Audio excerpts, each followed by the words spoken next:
These are the ingredients that you will need to use to make a bolognese. I have got mincemeat, tinned tomatoes, tomato puree, mixed herbs, onion, mushroom and garlic, and I'm using carrots and courgettes as my extra ingredient. You don't have to use those if you don't want to, but they do add a lot of extra vitamins into your food.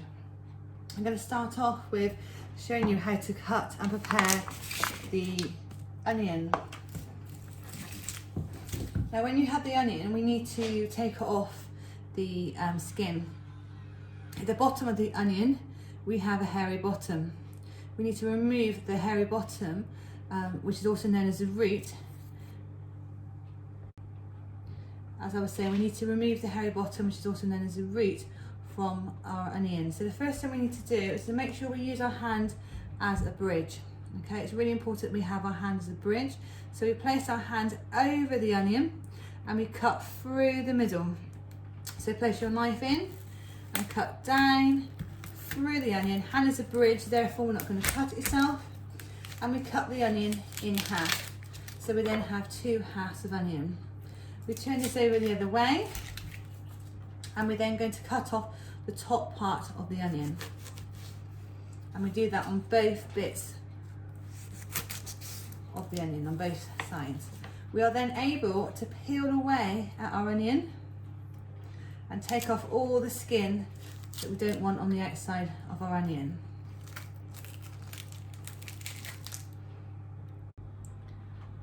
Once we have peeled away our onion, we can then see that we have left on there the root at the bottom. Okay, the root is the bit that we want to make sure remains on our onion. So using your hand as a bridge again, we're going to cut down towards the hairy bottom. Watching those fingers all the time as we cut down.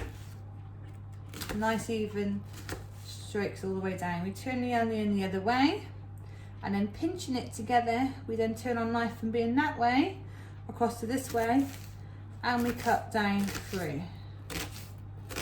So we're left into very small little diced pieces of onion. And do the same on the other half. Cut down towards the hairy bottom. Turn the onion around.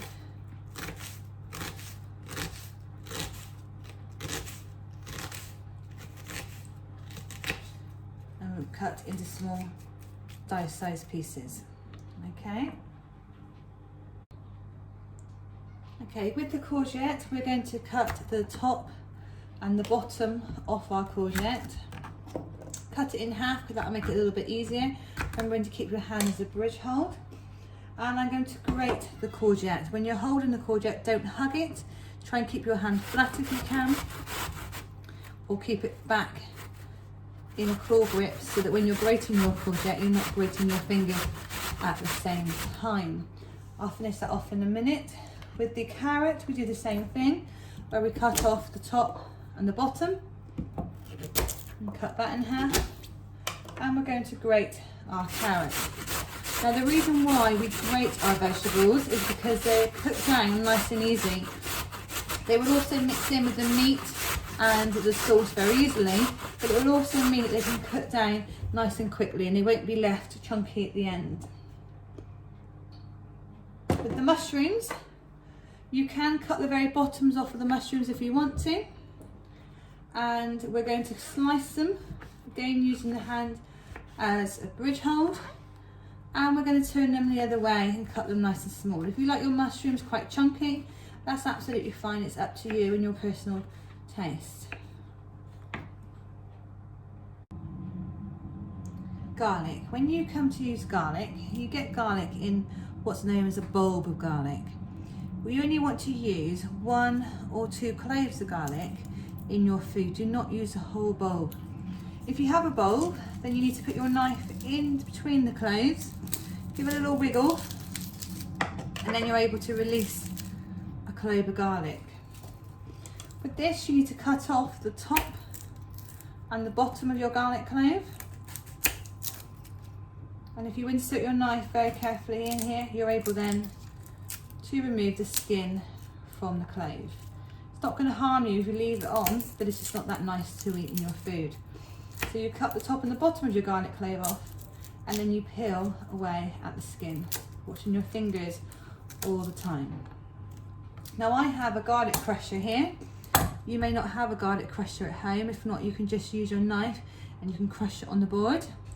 What I'm going to do is put my garlic clove into the garlic crusher, like so.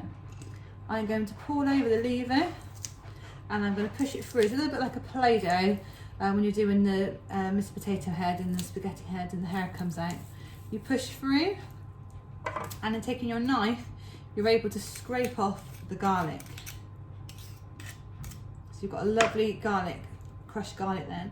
When you open it up, push all the little extra bits of garlic back in, place the extra clove on top, bring over the garlic crusher, push down, you might have to push quite hard, and scrape it out. Once you've done that a couple of times, make sure you open up your garlic crusher and you take out all the extra bits of garlic that are inside. Please don't waste those, because you've got probably about half a clove of garlic there, and if you don't scrape it all out, then you just end up putting it into the washing up bowl and getting it wasted. Okay, when it comes to cooking your bolognese, once you've done all the preparation, you need to use a pan, either a frying pan. Mine's quite a big sort of stock pan. You might have a saucepan that you want to use. You're going to place your meat into the saucepan. Make sure that you have removed the grease-proof packaging on the bottom of your meat, because you don't want that going into your food. And make sure you wash your hands afterwards touching any raw meat. That's really important. Now what you'll need to do with a wooden spoon is to break down your meat into smaller pieces so it doesn't just stay as one big lump of meat. Okay, please go careful when you are using the hob. Make sure you have an adult with you. We don't want anybody to burn themselves. And I'm using a wooden spoon, and I'm just breaking up the meat nice and gently in the pan.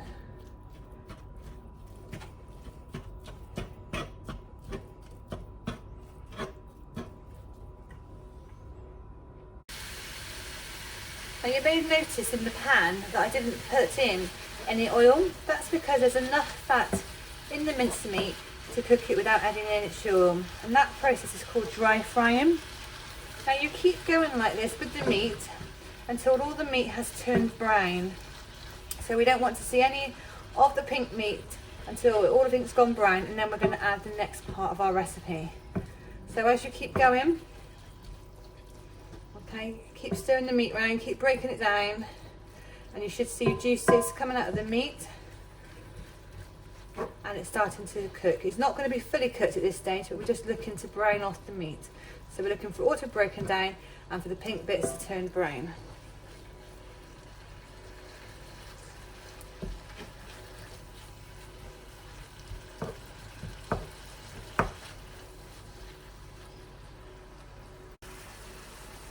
Once all your meat has turned brown, you can then add in your vegetables.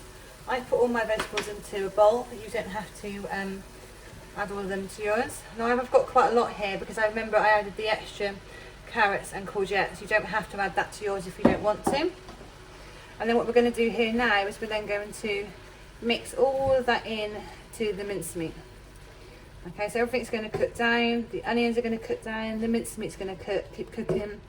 Water's going to come out of the carrots and the courgettes, which is going to add to the lovely juiciness of your bolognese.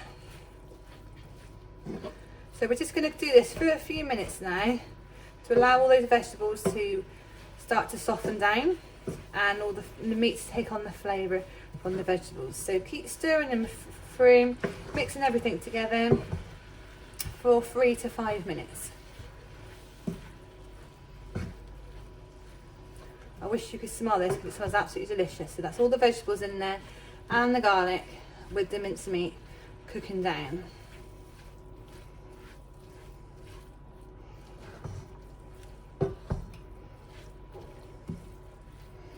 And if you don't like as much vegetables in there as I have, then you don't have to add as many. It's completely up to you.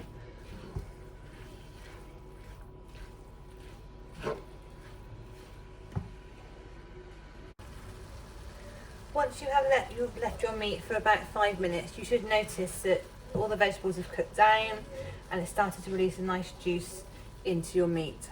Okay, at that stage, you can then do the next part. So we can add a tin of tomatoes.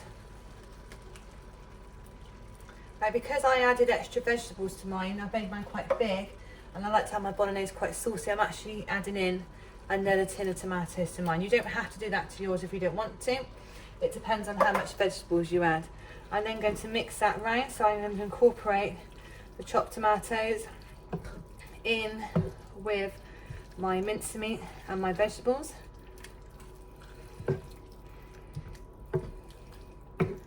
Like so. I'm then going to add some tomato puree. What tomato puree does is it really emphasises the flavour of the tomato.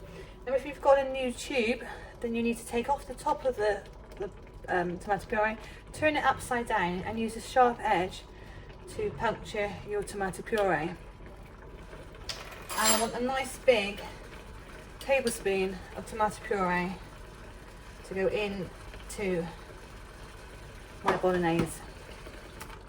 Okay. I'm also going to use a nice teaspoonful of mixed herbs. If you've got fresh herbs at home, you could use fresh herbs.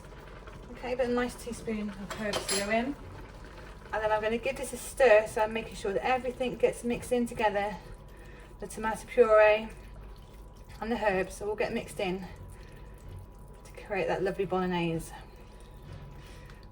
Now at that point you might have some extra ingredients that your family like to include in their bolognese. That's fine if you want to do that. These are the main basic ingredients in a bolognese, but you can add anything else that you might like to. If you want to make it spicier or hotter, if you want to add more flavour, you might want to add some chilli into it. But obviously that will alter the end flavour. These are the main ingredients that you will use to make your bolognese.